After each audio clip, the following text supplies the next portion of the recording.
Hey guys, how's it going? It's Echanius here. Welcome to episode number 13 of this NHL 22 Draft to Glory franchise mode with the Newfoundland Growlers. If you guys have missed any episodes up to this point, head up into that top corner. And if you do enjoy this one, make sure to go down below and show your support by dropping a like, subscribing, and hitting notifications to never miss these uploads. And of course, feel free to leave comments. I will try to get back to you and interact with you guys as much as possible.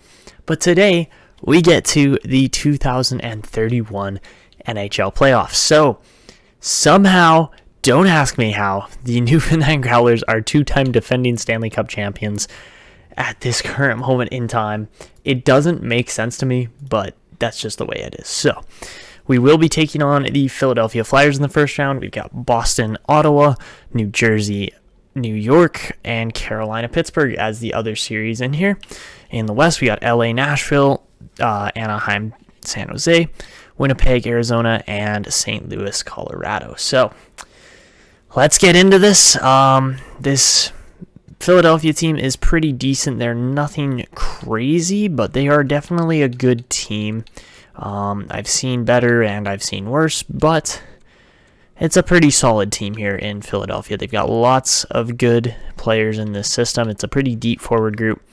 The defense is where it is kind of lacking a little bit, but Carter Hart's there to back him up in goal. So, I mean, there's a good chance that we could get knocked out in the first round this year.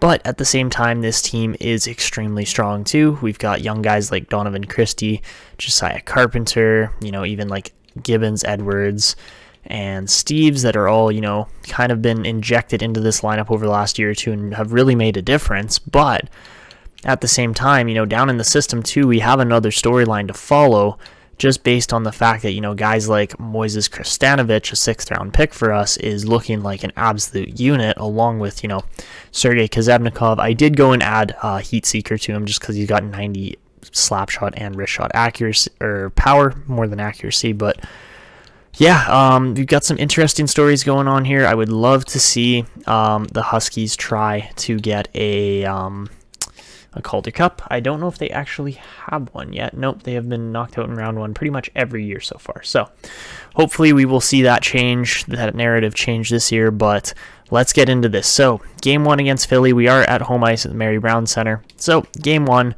is a 3-1 win. Good start from the Growlers, and that's exactly what we wanted to see. Game number two, we win 4-3, and we are on a roll. So we did lose 6-5 to Cleveland there, unfortunately, in the minors. Game 2 against them was a 5-2 win, though, and Kazevnikov came to play. So, Game 3 here in the NHL against Philadelphia. We win yet again in overtime, 3-2. That is a close one. Taylor Nicholson's having a run right now, 7 points in just 3 games. So, in the AHL, we win Game 3. That is huge, and now we are just one away from the second round, which this team really has struggled to get out of, which is kind of funny because they're such a good team this year. So, anyways, Game number 4, we can potentially eliminate the Flyers here right off the bat in a clean sweep. First period, it's a 1-1 game. Geekie and Konechny get goals for their respective teams. Second period, 2-1 game as Jiricek breaks the tie. And heading into the third period now, let's see if Newfoundland can hold on to this lead or if Philly's going to tie it. Power play there for Newfoundland didn't go. Same for Philly, though, right after that. So, very even game. Power play again for Philly. 5-on-3. They finally score on the power play to tie this up, but then Adam Fantilli with an absolutely massive goal. Let's go. But Jordan Gavin ties it with a minute left. Oh my God, Martin Necas. What just happened? That was...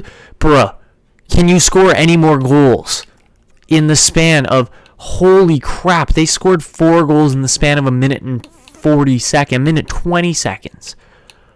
Oh my God. I have never seen such a huge upset. We're up 3-2 with a minute 54 left, and we just collapsed. Holy, that's not reassuring there, Newfoundland. Yikes. Okay, then. All right. In the minors, are they going to knock them out in 4? Let's see. Yes, they are. Let's go. All right. So the Huskies are on to round 2. That is good to see. But man, that was quite the game 4 there for the Newfoundland Growlers. All right. First period of game 5, Necas opens the scoring. We get outshot. Second period, 2-2 game. power play goal for us as well. Heading into the third period, though, we are getting outshot pretty drastically, and power play doesn't convert for Philly this time. They converted a bunch last game. So, continuing on here, we get the tie-breaking goal there from Solomon Edwards. That is huge, and I think we are going to be able to knock him out as Josiah Carpenter gets another goal there. So we will eliminate the Flyers in 5 games. Probably should have been a clean sweep, to be completely honest, but Game 5 decides it. Yuri Vorobyov puts up a .945 save percentage on that game. And yeah, that was a bit of a rough one, honestly, to not clean sweep that series. But, it happens sometimes. Colorado gets swept out. And apart from that, Islanders are gone in 5. Same with the Jets. Arizona really went to town there. All right, so not a bad first round by any means. And, we get the job done there in the first round. So advancing forward a few more days here just to decide the rest of these series. Let's just go back, take a look. I think we are going to be playing, okay, it was going to be Ottawa. That was the expectation, but I wasn't entirely sure. So, apart from that, us and Ottawa are the only 2 Canadian teams left. So, all right, in the system, though, we will be taking on Laval, and Laval was a pretty darn good team, too. I think they finished, second place in the league? Yeah, they finished second right behind us, so yeah, this is going to be a fun matchup. All right, so on to round 2. Let's take a look at the Ottawa Senators. They're an okay team. They're probably better than the Philly team we just played, which, yeah, I would agree. I would say that is kind of the case. They are slightly better. Nothing crazy, but, they're a pretty decent team. Aaron Kiviaru is easily their best defenseman, though, so that's what we're going to have to deal with in this playoff series. That's going to be a fun one, but apart from that, okay. Aiden Wild's a pretty good defenseman, too. We passed on him. And they've actually landed a lot of first-round defensemen here, so that's what makes Ottawa special, is just their sheer quality and depth of defensive players, but only 1 point in 6 games for Kiviaru in the first round somehow still gets them past Pittsburgh. Don't ask, or not by Pittsburgh, past the Islanders, but don't ask me how that happens. And yeah, we will keep an eye on the AHL as well here. So anyways, let's get advancing here. Of course, we have home ice advantage. Both teams do for the whole playoffs, but game 1 against Ottawa and Laval, well, we lose in both games 2-1 and 5-1, so not a great start there. Let's see if we can bounce back in game 2. So, in game 2, we're going to see a 3-2 overtime win for the Growlers and a 3-2 overtime loss for the Huskies. Ouch, come on, Halifax, get it together. All right, so heading into game 3 now. It's honestly more on Halifax here. At least we got a tied series in the NHL. So, anyways, game number 3 for both teams. We lose in the NHL, and we lose in the AHL. Ouch. Alrighty, well, that kind of sucks. So, now, with Halifax's season on the line after just having a great year otherwise, they start off, okay, they're up 1-0 after the second. Ooh, they win the game 2-1, just barely. Okay. So, again, way too close a game. I don't like how close that was, but, we are facing potentially going down 3-1 here with Halifax here against Ottawa, and we do. Losing 4-1, backs against the wall. This is the first time that we have really had a lot of controversy here that we have to battle through. 4-0 sweeps in the West. Arizona and LA are gone just like that. We got 3-1 series here. But, well, let's see if the Huskies can get it done, obviously. I would love to see them actually beat Laval and go through, but up 1-0, still 1-0. They win 2-1 again. Yikes. Way too close a series, to be honest, but we're facing elimination now here too, so let's see what we can do and get into this. So, simulating through here, first period, 1-0 Newfoundland lead. Carpenter gets the goal. Second period, it's a 3-2 lead still. We see 2 goals there, but Drew O'Connor and Philippe Steves, our fourth liners, getting it done when it matters most. Billy Dahlman gets a goal on the power play. Let's go. All right, so looks like we were taking it to Ottawa, but they get a power play here. Long power play. Oh my god, I've never seen so much power play time for one team. All right, Newfoundland on the power play for a long time as well. I guess we're going at 4 times speed, but okay, somebody scored there. Aiden Wild makes it a 4-3 game for Ottawa. Getting close now. I don't like how close this is. All right, as we continue on with the sim here, and down to the last couple minutes. And we are going to win this one. 4-3. Again, very close game. I don't like how close it is, but there's not much we can do when we're slow simming. And, all right, we survive another day. So, 3-2 series in both the NHL and the AHL. Let's see if Halifax can survive another day against Laval. And first period, 1-1 game. Second period, 3-2 Laval lead. Not looking good. This might be the end of the Husky season unless they can get a goal here. But they do. Let's go. Oleg Zykov. Power play for Laval. Doesn't convert, but then they score even strength. Shelley scores. Come on. Come on, Halifax. Keep your season alive. Power play for Laval lasts way too long. Oh my goodness. No time left. And that's going to be the season, I think. That is indeed the season. So we get eliminated in 6 games there. In Halifax. That's unfortunate because really Kazavnikov was going to go on a run. I could feel it. I knew he was going to do well, but that's unfortunate. Out in 6, everybody else goes to 7 in the remaining teams. And now we just have to stave off elimination here with the Growlers. So here we go. Game number 6. First period, 2-1 lead for Ottawa. Not great, even though we are out shooting them. Second period, make it 3-1 Ottawa. This game very well could be over here. The series could be over for the Newfoundland Growlers, and we might just have to do a regroup and head into the next season here. But not looking good here, to be completely honest with you. No goals, no scoring. We're getting tons of shots, but Ottawa's just shutting us down defensively. And there you have it, a round 2 elimination for the Newfoundland Growlers this year.